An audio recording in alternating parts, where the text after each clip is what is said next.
Bonjour tout le monde. Encore un rappel de cours sur matrice d'une application linéaire, partie 2. Matrice d'une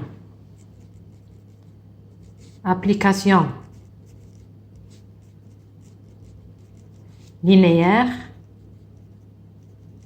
partie 2. On a fait déjà un rappel sur la matrice d'une application linéaire. Alors, il vous donne une application linéaire avec une base de l'espace de départ et une base de l'espace d'arrivée et il vous demande de trouver la matrice associée à cette application linéaire relativement aux bases données. Maintenant, on va voir le contraire. Il vous donne la matrice et il vous demande de trouver l'application linéaire de cette matrice. Donc, il s'agit de trouver l'expression de f de l'application linéaire f à partir de sa matrice MF, la matrice associée à cette application linéaire.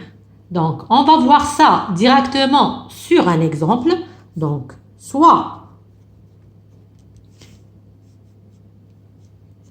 MF B,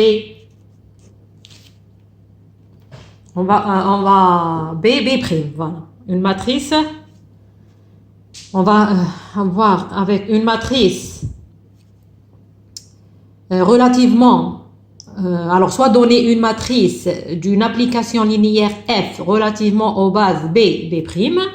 On va prendre n'importe quelle matrice, alors une matrice de R3 dans R2. Donc, soit la matrice MFB', on va prendre n'importe quelle matrice ici, 1, 2, 3, 4, 5, 6. La matrice associée à une application linéaire F de R3 dans R2 relativement aux bases canoniques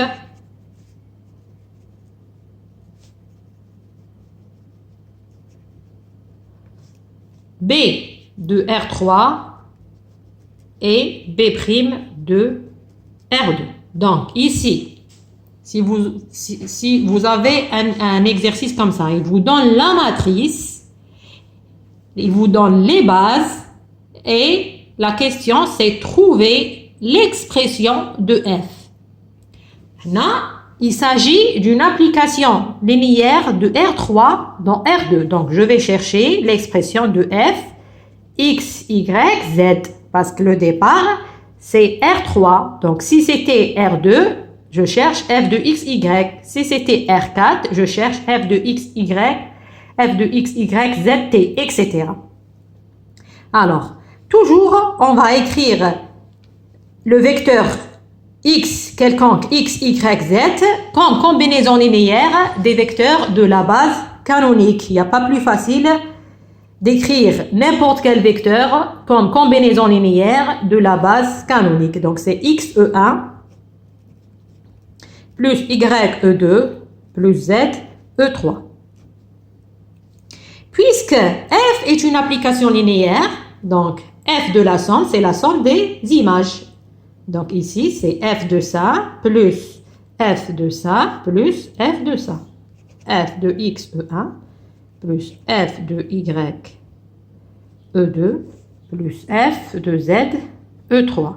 Ce passage, parce que f, application linéaire, égale X, c'est un scalaire, donc, et puisque f toujours, f, application linéaire, donc je peux faire sortir le x. C'est x, f de E1. Donc, on a appliqué la propriété les deux propriétés de f est une application linéaire, f de la somme et f de un scalaire fois un vecteur. X, f de E1 plus y, f de E2 plus z, f de E3. Alors, ici, on cherche l'expression de f.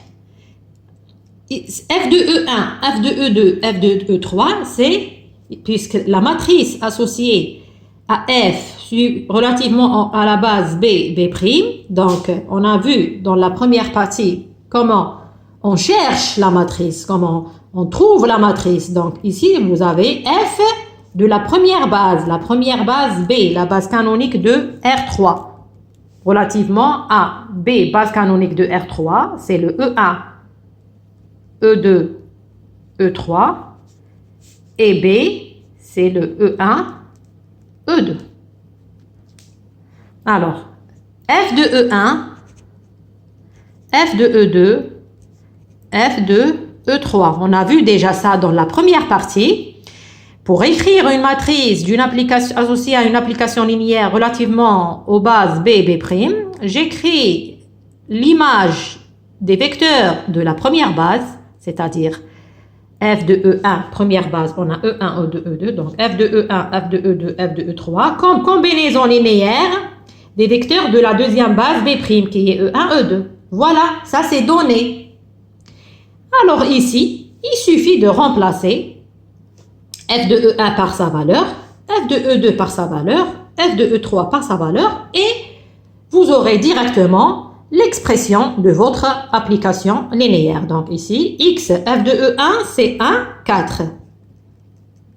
Plus y, f de E2, c'est 2, 5. Plus z, f de E3, c'est 3, 6. On aura l'expression x fois 1 plus 2y plus 3z. Donc, x fois 1, c'est un x plus 2y plus 3z. Ça, c'est la somme des vecteurs en somme composante. Première composante avec les premières composantes. Deuxième composante avec les deuxièmes composantes. Donc, virgule 4x plus 5y plus 6z. Voilà. Donc, il faut savoir trouver l'expression d'une application linéaire quand il vous donne sa matrice et aussi trouver la matrice d'une application linéaire. Alors, s'il vous demande de trouver l'expression d'une application linéaire relativement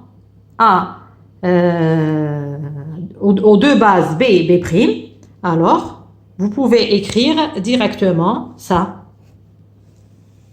Après, le reste, c'est un calcul. Parce que d'après la matrice donnée, vous avez les images de la première base. Ici, il s'agit de la base canonique, que ce soit la première base ou bien la deuxième base. Voilà.